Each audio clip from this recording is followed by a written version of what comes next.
तो चाइना का रूल है कि कोई भी पावर बैंक आपके पास अगर वो CCC सर्टिफाइड नहीं हुआ तो अलाउड नहीं है कि आप डोमेस्टिक फ़्लाइट में वो पावर बैंक लेके जा सकते हो। तो पावर बैंक आपका चाइना वाले ले लेंगे, उसको डिस्ट्रॉय कर देंगे।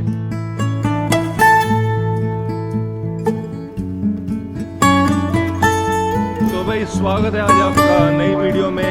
और मैं हूँ इस वक्त वुहान में, और वुहान को मैं छोड़कर जा रहा हूँ जापान। सबसे ज़्यादा खुशी तो ऑनेस्टली इस बात की कि मैं अपने हॉस्टल को छोड़ रहा हूँ जो मेरा इस बिल्डिंग में था, 14वें माले पे। भाई मैं 2 दिनों से तो नहाया नहीं हूँ, और अपना जो बाथरूम की क्रिया है वो मैं कर रहा था साथ वाले मॉल में जो यहाँ है। भाई वाहियात हॉस्टल, मेरी लाइफ का अब तक का सबसे वाहियात हॉस्टल नहीं, वॉशरूम सबसे बेकार था भाई। अगर आपको पता है कि मैं हॉस्टल किस चीज़ वॉशरूम की क्या बात कर रहा हूँ तो पिछली वीडियो देख सकते हो। खैर अब मैं भाई जा रहा हूँ यहाँ से मेट्रो स्टेशन से मेट्रो पकड़ूंगा सीधा एयरपोर्ट के लिए। यहाँ की जो मेट्रो का जो चार्ज है ना एयरपोर्ट का, बड़ा सस्ता है यार। वो है सिर्फ टिकट पड़ेगी 8 युआन की।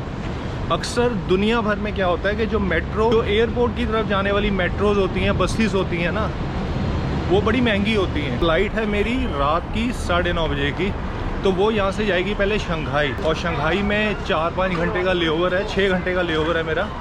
और फिर शंघाई से सुबह चलेगी जापान में शहर है ओसाका के लिए। तो जी मैं पहुँच गया हूँ वुहान एयरपोर्ट पे, और 1.25 घंटा लग गया है सिटी सेंटर से आते हुए। ज़्यादा दूर ही है भाई एयरपोर्ट। तो खैर अभी टाइम हुआ है, बजे हैं दोपहर के 2 बजे, और मेरी फ़्लाइट है रात की 9:30 बजे की। लेकिन अभी आके पता लगा कि फ़्लाइट शायद 1 घंटा डिले हो चुकी है। हालांकि मेरे पास प्रायोरिटी पास भी है, लेकिन वो तभी एक्सेस होगा ना जब मैं चेक इन कर लूँगा। तो यहाँ बैठते हैं किसी कुर्सी में। खैर यहाँ QR कोड लगा हुआ है, अगर आप इसको स्कैन कर दोगे तो ये मसाज देनी शुरू कर देगी आपको। अब क्या हुआ कि मेरे पास अभी मैसेज आया है trip.com में, जिस एप्लीकेशन से मैंने फ़्लाइट बुक की है, कि भाई आपकी जो फ़्लाइट है वो 11:30 कर दी गई है, कि आप इसको एक्सेप्ट करते हो कि नहीं। उसको मैं एक्सेप्ट कर सकता हूँ। अभी मेरे लिए तो फ़ायदा ही है, क्योंकि ये 11:30 चलेगी और शंघाई पहुँचेगी रात को 1:30 बजे, और मेरी शंघाई से सुबह 7-7:30 बजे की फ़्लाइट है। तो मेरे को तो लेओवर टाइम कम हो गया। क्यों ना मैं सीधा एयरपोर्ट अपने चेक इन काउंटर वालों से बात करूँ और देखता हूँ वो क्या बोलते हैं। 2 घंटे डिले है तो कोई कंपनसेशन भी होगा अलग से कि नहीं। अरे भाई आपको बड़ी इंपॉर्टेंट इन्फॉर्मेशन शेयर करनी है मेरे को। भाई मैं हूँ अभी डोमेस्टिक फ़्लाइट लेने लगा था, क्योंकि मेरी यहाँ से फ़्लाइट शंघाई जाएगी ना। तो चाइना का रूल है कि कोई भी पावर बैंक आपके पास अगर वो CCC सर्टिफाइड नहीं हुआ तो अलाउड नहीं है कि आप डोमेस्टिक फ़्लाइट में वो पावर बैंक लेके जा सकते हो। तो पावर बैंक आपका चाइना वाले ले लेंगे, उसको डिस्ट्रॉय कर देंगे। तो भाई CCC क्या है? CCC कोई पावर बैंक हो ही नहीं सकता जब तक वो पावर बैंक चाइना से ना लिया हो। तो मेरे पास जो यूरोप के पावर बैंक है या USA के पावर बैंक है, वो भाई डोमेस्टिक फ़्लाइटों में नहीं लेके जा सकते। इंटरनेशनल फ़्लाइट में जैसे अब शंघाई से जापान जा रहा हूँ उसमें कोई दिक्कत नहीं, लेकिन यहाँ से डोमेस्टिक फ़्लाइट है मेरी वुहान से शंघाई, वो पावर बैंक अलाउड नहीं है। और CCC का मतलब क्या है? एक सिंबल बना होता है पावर बैंक पे, CCC मतलब चाइना सर्टिफाइड कॉरपोरेशन। तो भाई मेरा जो इंडिया से लिया गया पावर बैंक है वो चाइना कैसे सर्टिफाई कर देगा? या अगर यूरोप से लिया गया तो चाइना कैसे सर्टिफाई कर देगा? या अगर आपने USA से कोई पावर बैंक लिया है तो वो चाइना कैसे सर्टिफाई कर देगा? तो इसलिए वो सारे पावर बैंक लोगों के यहाँ रखवाए हुए थे इन्होंने, यहाँ सिक्योरिटी पे ही चेक कर लेते हैं। वो सब आपसे यही बात पूछते हैं, भाई आपके पावर बैंक है निकालो दिखाओ। एक्चुअली अपना पावर बैंक उनको दिखाया, मेरे पास इंडिया का था, तो मैंने कहा फिर भी एक बार चेक तो कर लो। हालांकि मेरे को T2 पे जाना है, मैंने कहा चेक तो कर लो ये चलेगा कि नहीं। तो उस पर वो बंदा बोलता है क्योंकि ये मेड इन इंडिया प्रोडक्ट है ना तो आप लेके जा सकते हो। अरे भाई मैं तो हैरान हो गया। एक्चुअली ये जो रूल आया है ना पावर बैंक का सीज़ करने का, ये आया 1 जुलाई 2025 से। और ये रूल क्यों आया? रूल इसलिए आया क्योंकि पिछले कुछ महीनों में चाइना की फ़्लाइटों के अंदर बहुत से पावर बैंक फटने शुरू हो गए हैं, कई ओवरहीट होना शुरू हो गए हैं, किसी में आग निकलनी शुरू हुई है। तो इसलिए चाइना ने 1 जुलाई 2025 से रूल ही ला दिया कि भाई अब से कोई पावर बैंक फ़्लाइटों में यूज़ ही नहीं होगा जो कि फ़ॉरेन मेड होगा। मतलब चाइना का भी वही होगा जो CCC सर्टिफाइड होगा। तो भाई वो देखो वो लिखा है 410 मीटर दूर है अभी भी टर्मिनल T2, अभी 600 मीटर दूर था। चलो कोई बात नहीं भाई। ये वेलकम टू वुहान। अंदर ही अंदर इन्होंने ना पाथवे बनाया हुआ है, वो टर्मिनल T3 है, और उधर से वो चलता हुआ आ रहा हूँ, और यहाँ से चलते हुए वो आगे जा रहा हूँ। ये बगियाँ भी ले सकते हो ऐसी ऐसी। ये तो खैर पुलिस की गाड़ी है, और ये है एयरपोर्ट की बगी। जुने याओ एयरलाइन जो है ये शंघाई की एयरलाइन है।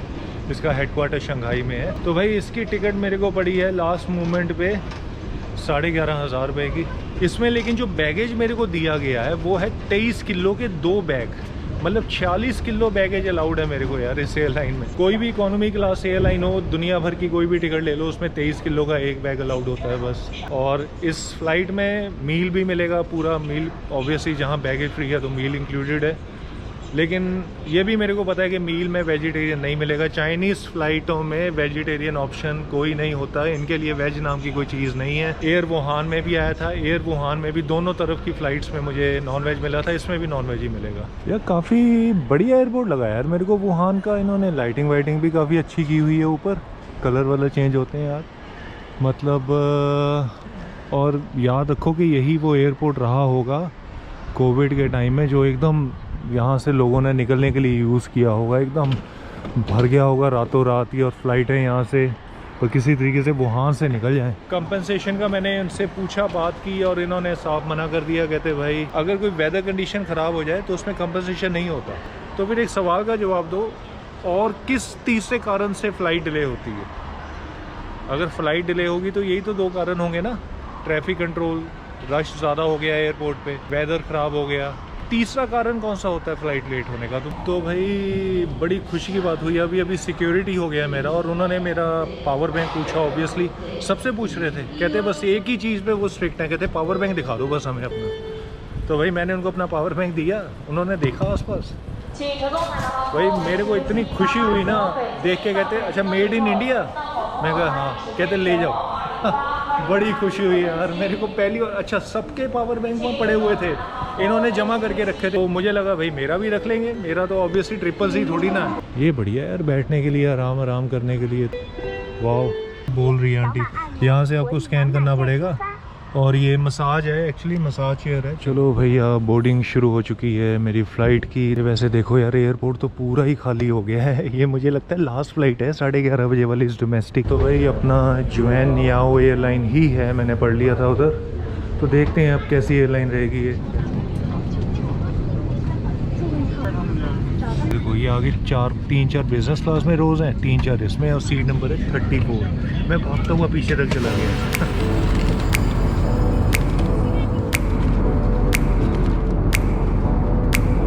लो जी पहुंच चुके हैं शंघाई में, स्वागत है हमारा। सिर्फ 1.25 घंटे की फ़्लाइट थी यार बस, ये तो ज़्यादा लंबी नहीं। लेकिन शंघाई का एक रूल है भाई कि मेरे को जो अपना बैगेज है ना वो जापान में नहीं मिलेगा, वो मुझे यहाँ शंघाई में मिलेगा।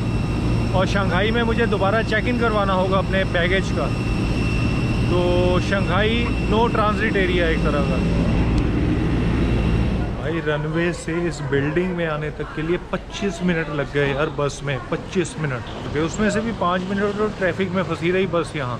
मतलब सोचो इतना बुरा हाल है ट्रैफिक का रनवे पर ही, और इतनी दूर रनवे था। मुझे लगता है टर्की में लास्ट टाइम लगा था इतना टाइम, 15 मिनट के आसपास। टर्की का एयरपोर्ट भी बहुत बड़ा है ना। लोग खैर भाई अब सीधा बैगेज सेक्शन में आ चुके हैं, यहाँ से बैगेज कलेक्ट करेंगे हम। भाई वो देखो बैगेज वहाँ से निकल रहा है, वहाँ से घूमता हुआ पूरी ट्रे में आया, यहाँ से चलता हुआ वापस अंदर चला जाता है। आपने मिस कर दिया ना बैग तो अंदर, तो दोबारा वेट करो फिर वहाँ से निकलने की। भाई ये अपने को ना कुछ सिस्टम पसंद नहीं आया। अपना जो बैगेज है ना 43 नंबर पे आना था, सारे यात्री वहाँ खड़े थे, और मेरी ऐप में भी नोटिफिकेशन आया, और यहाँ स्क्रीन्स पर भी लिखा हुआ 43। अचानक एक लड़की आई, कहती नहीं 45 पे आएगा। और सब 45 की तरफ भाग रहे हैं। अब लोग इतनी, मतलब 1-2 तो गालियाँ भी निकाल रहे थे बीच में। भाई अच्छा नहीं लगा शंघाई का। देखो बैग तो सारे यहाँ पड़े हुए हैं, सही बात है यार। तो जी दोबारा एयरपोर्ट के अंदर घुस चुके हैं हम। रात के बजे हैं 2, फ्लाइट है सुबह 7:45 बजे की। यार मैं ना यकीन नहीं कर पा रहा है कि शंघाई का एयरपोर्ट है, चाइना का सबसे बड़ा शहर बीजिंग के बाद। मतलब इतनी खैर कुर्सियाँ नहीं लगाई इन्होंने कि मतलब लोगों को नीचे बैठने पर मजबूर होना पड़ रहा है। देखो लोग बेचारे क्या हाल है उनका। और दूसरी बात, पूरे का पूरा एयरपोर्ट ही बंद पड़ा हुआ है, इन्फॉर्मेशन काउंटर तक बंद पड़े हुए हैं सारे इन्फॉर्मेशन। ये देखो ये भी काउंटर बंद पड़ा हुआ है, आगे जितने बंद, एक खुला हुआ है, बड़ी मुश्किल से लास्ट में ढूंढ के आया हूँ। ठीक है, सारे चेक इन गेट बंद पड़े हुए हैं। भाई ये क्या है, ये बेकार है यार। मतलब इतना बढ़िया नहीं लगा मेरे को जो शंघाई का उम्मीद थी ना। चलो भैया अब हमारी हो चुकी है, सिक्योरिटी भी हो गई है, सब कुछ हो गया, बोर्डिंग पास भी मिल गया जापान का। कुछ सवाल ही नहीं पूछा यार। बाहर के देशों में मैंने देखा बोर्डिंग करनी बड़ी आसान होती है, कोई कुछ नहीं पूछते हुए। तो अभी मैं जा रहा हूँ शंघाई में, यहाँ एयरपोर्ट पे एक लॉन्च यूज़ करने के लिए, चाइना ईस्टर्न लॉन्च। तो भैया यहाँ चाइना ईस्टर्न लॉन्च में आ चुका हूँ। मुझे लगता है मैं अकेला ही हूँ यार पूरे इस लॉन्च में। चलो बढ़िया है भैया। क्या क्या पड़ा हुआ है, ये छोटी मोटी चीज़ें हैं बस, ये यहाँ कुछ ज़्यादा खास तो नहीं लग रहा। ब्रेड पड़ी है, बटर है, और इधर खाने पीने के लिए चीज़ें हैं इधर। चलो जी उठाते हैं अगर वेजिटेरियन है कुछ। तो भाई जो खाना समझ आया, बस ये नूडल्स करवाए हैं कस्टमाइज से। ये क्या है थोड़ा बहुत, और ये पोटैटोज़ हैं, और एक सैंडविच है, वेज सैंडविच है बस। और क्या, ये थोड़ी श्रेडेड वेजिटेबल्स हैं।